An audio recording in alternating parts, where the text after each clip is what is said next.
Assalamualaikum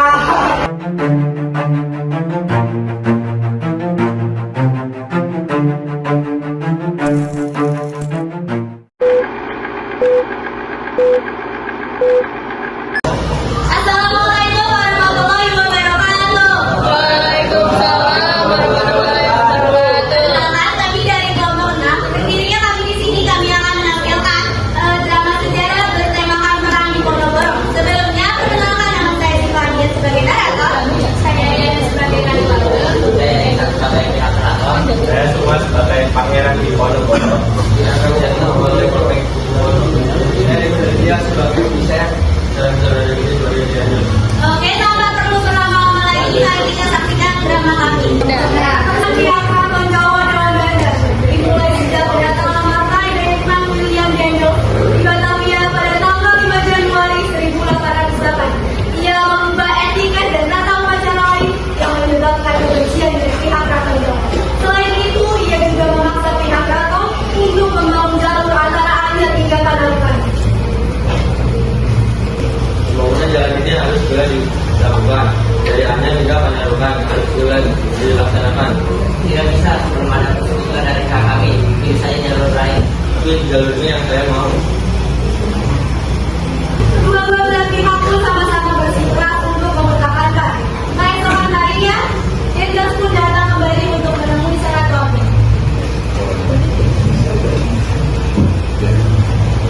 Di mana anak suami saya ini berjumpa dengannya? Apapun ada di dalam apa wanita yang belum beratur. Tidak ada anggota PDIP bertemu dengannya. Baik kalau itu saya akan keluar. Satu, ada tahun itu saya ingin bertemu dengan Pak. Baik kalau itu saya ingin beratur. Tidak ada kesepakatan PDIP belum selesai. Ada tujuan apa pada musda di sini? Tidak ada kesepakatan PDIP belum selesai. Kesepakatan apa itu? Apa membantu misalnya lingkungan yang kami dapat? Saya ini membuat membantu besar masyarakat. Ya kalau misalkan memberikan saya setuju. Maka kita sedia samanya yang tidak ada. Pada tahun 1823 dan alas itu, ia merupakan Presiden Belanda. Silinder tiba di Keraton dengan maksud untuk mengambil lagi kepimpinan Keraton pada masa itu.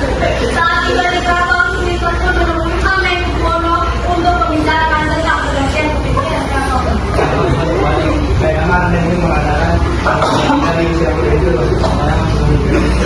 lebih baik saya apa itu salah dibandingkan kesultanan. Saya itu dewasa harus dikembalikan. Itu belakang terjadi ya ada penguatan dari bagian keraton yang dapat memimpin.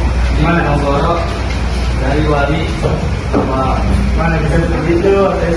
Saya sudah bertekad untuk menawarkan maafan tolak. Baik dari tujuan kesejahteraan rakyat.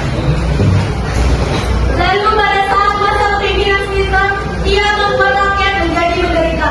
Kemudian muncullah seorang bangsawan muda dari Hamengkubuwono III bernama Raden Mas Ontowirio atau yang biasa dikenal dengan Pangeran Diponegoro. Pangeran Diponegoro ini merasa kecewa dengan melihat penderitaan rakyat karena kekejaman dan perizinan yang dibuat oleh Belanda.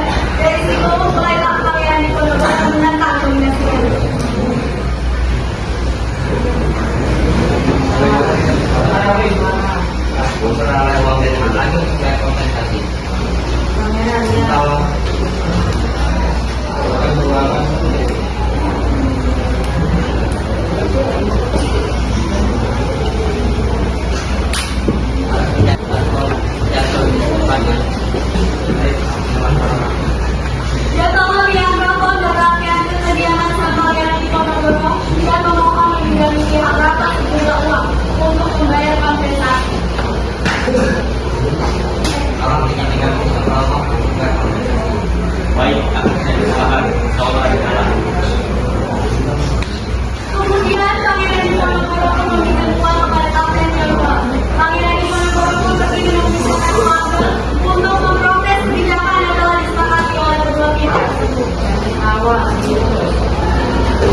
bersama dengan Belanda.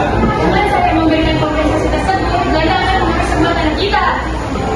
Harusnya kita tidak boleh bekerja sama dengan Belanda. Apa yang kamu perbuat membuat rakyat menderita. Setelah konflik itu terjadi, Pangeran Diponegoro terpaksa memutuskan hubungannya dengan pihak Batam. Diponegoro sangat membenci perlakuan dan penguasaan Belanda di Nusantara karena beliau melihat rakyatnya menderita. Lalu tibalah di mana saatnya pasukan Pangeran Diponegoro dan pasukan Belanda yang saling menyerang satu sama lain. Awalnya Pangeran Diponegoro hanya ingin berdamai, namun pasukan Belanda lah yang memulai pertengkaran tersebut. Saja ada berarti bangunan ini. Saya tidak akan menyetujui pembangunan ini sampai kapanpun. Terserah kalian saja apabila kalian ingin mati. Serah.